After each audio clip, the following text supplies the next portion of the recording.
My name is Maya. I grew up in a small, quiet town surrounded by green hills and flowing rivers. Life was simple, predictable, and ordinary, or so I thought. I lived with my parents until I turned 18, then moved to the city to study literature. Life in the city was exciting, full of opportunities, but also overwhelming at times. It was in a small cafe near the university that I first saw Adam. He was tall, with warm brown eyes and a gentle smile that seemed to linger even when he wasn't looking at me. We reached for the same book, a worn-out poetry collection, and laughed awkwardly. That brief encounter changed everything. From that moment, we started meeting often. Coffee turned into long walks.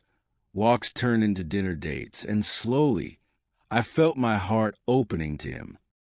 I had never met someone who seemed so understanding, so patient, so perfect. Adam and I spent nearly 3 years together. We celebrated birthdays, holidays, and small victories.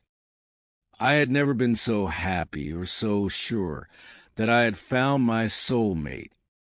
One rainy evening, as we walked home from the bookstore where we first met, Adam stopped in the middle of the street, looked at me, and asked me to marry him.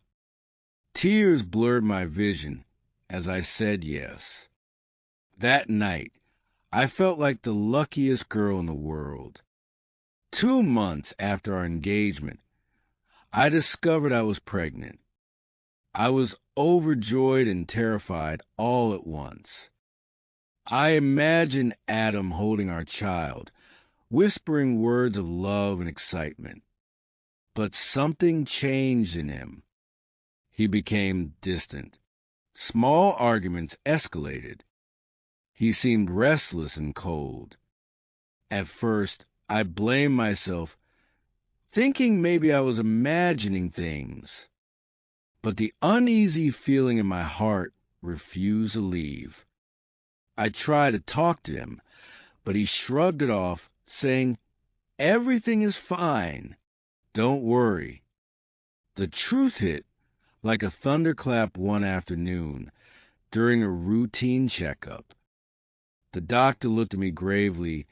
"Maya, we ran a DNA test, and Adam is not the father." I froze. My chest tightened. My world spun. I couldn't breathe. I wanted to scream, to deny it, to erase the last few months from memory. But there it was, the undeniable truth. When I told Adam, he was stunned. No yelling, no anger, just silence. A silence that seemed louder than any words could be. The man I had loved, trusted, and imagined a future with was not the father of my child. The following weeks were unbearable. Friends whispered, family expressed concern, and strangers seemed to stare. Daniel, Adam, moved out temporarily, claiming he needed space, though he promised to support me financially. Alone, I walked through the streets of the city at night, feeling the emptiness in my chest. I thought about the betrayal, about the life I had envisioned that now lay in ruins. I cried silently in my small apartment, feeling the weight of both the baby inside me and the betrayal I couldn't escape. Months passed. I focused on myself and my child, learning to accept the reality I couldn't change. I wrote in my journal every day, finding solace in words. I painted, read, and took long walks, letting the wind carry away some of the sadness. Life began to feel a little lighter when I met Liam. He was gentle, patient, and steady. Unlike Adam, he didn't try to charm me or rush me. He simply stayed, offering friendship and support, slowly becoming someone I could trust. When my daughter Layla was born, I held her in my arms and whispered promises of love and protection. She didn't come from betrayal. She was pure, a symbol of hope. I realized that even though life had hurt me, it had also given me a reason to continue, to love, and to rebuild. Adam eventually returned briefly, asking to see our child. I agreed, not out of love, but out of fairness. I forgave him, not for his sake, but for mine. And then he left again, disappearing into the life he chose for himself.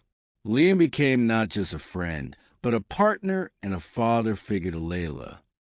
His love was quiet but steadfast, proving that family isn't only about blood, it's about choice. Years later, I look back on those painful months with gratitude. They had taught me resilience, patience, and the truth about love. Life doesn't always give you what you expect, but it gives you what you need if you're willing to see it. I am Maya, a mother, a survivor, and a woman who discovered that the truth, no matter how painful, can also set you free. Betrayal may leave scars, but love, real love, heals them. Thank you so much for watching.